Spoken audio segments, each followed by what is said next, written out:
Meanwhile, in the Boy Scouts of America on a campout, who used up all the firewood for the fire? We needed that for later. And then I'm like, Jonathan, was that you? No, I didn't do it. I think someone else did it. I saw them do that. Jonathan, the truth will set you free. I did it.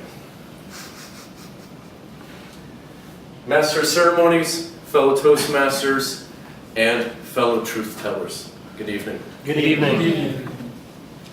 A lot of people ask, what makes a really great mentor? Like a true mentor? I have good news for you. There is an answer. One of my recent books that I've read, called Culture of Honor by Danny Silk, he said that in order for people to truly grow, you need to create a safe place for them where they can say whatever they want because they trust you to help them grow and to see a side where they may not see themselves. How many of you would love to have a mentor like that? And how many of you would love to be a mentor like that? There are three things that really create a safe place that mentors should create in order to be a true mentor. The first one is you have to be a guide instead of a controller. What I mean by this is that you are there to guide them, to have their thoughts positioned in a way where they're not your thoughts, but you help those thoughts grow. Like, for example, if Toastmaster Colin, one of my mentees, I have 3 mentees, they're all here today, but if Toastmaster Colin came up to me and had an idea, and if he wanted to do a speech on, let's just say, out of the blue, what's one of your favorite topics? Food. Food. So he wants to do a speech on food. And I say to him, that's a stupid idea, come on. Why not a great story about yourself? You know, something that you accomplished. Maybe that would be important to him later on, or at another point in his life, but not directly now. I'm not helping his idea then and now grow. I'm not creating that safe place for him. So therefore, he's going to feel a little sense of resentment, and he's not going to share everything that he wants to share with me. I would not be a guide for him. The second thing about being a true mentor is you have to be more of a listener instead of a talker. Many people, especially in a position of power, they go to people and they want to just shove all their advice and all their thoughts on people. And the thing is, it's not about your ideas on other people. Any person can be an advice. There are so few of listeners in this world that is shocking. Everybody can give advice. The world is run by people with advice, yet very few people even actually listen to it.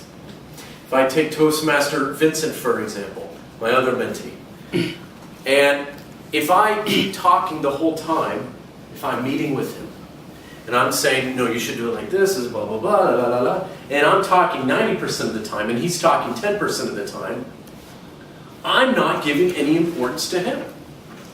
There's nothing that signifies that I'm showing that he's important. I'm showing that I'm important, but that's just simple insecurity.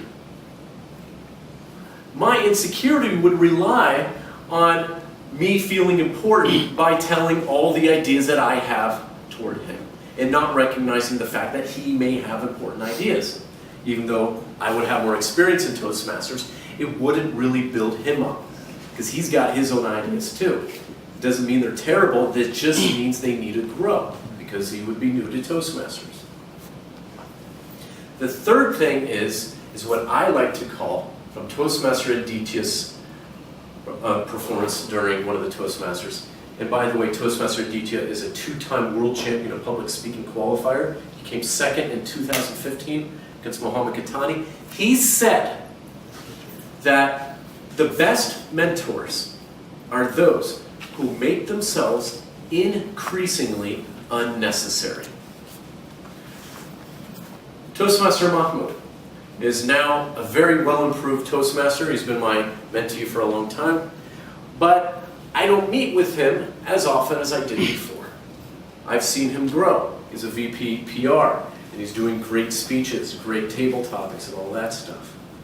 But what if it wasn't where I was in a position of being talkative? I was in a position of trying to show off because I would be insecure. Then he would constantly have to come to me for advice, and he would resent it. And I would get that selfish pride in me saying, wow, I'm the almighty advice giver. I'm great. But then later on, people who are in this position would later quit down the road. And then new mentees would come to me, and the same cycle of selfish pride would occur. Wouldn't you want to be a mentor who talked less?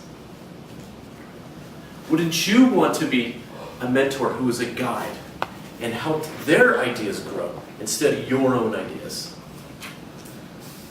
We have too many mentors in Toastmasters and in the world where they want to feel special by talking the whole time, by shoving all their advice on people. And I encourage you to take a moment and listen and have their ideas grow. And let them, instead of resenting coming to you, they're already grown as a leader. And they're talking good things about you. And you're becoming increasingly unnecessary. I encourage you all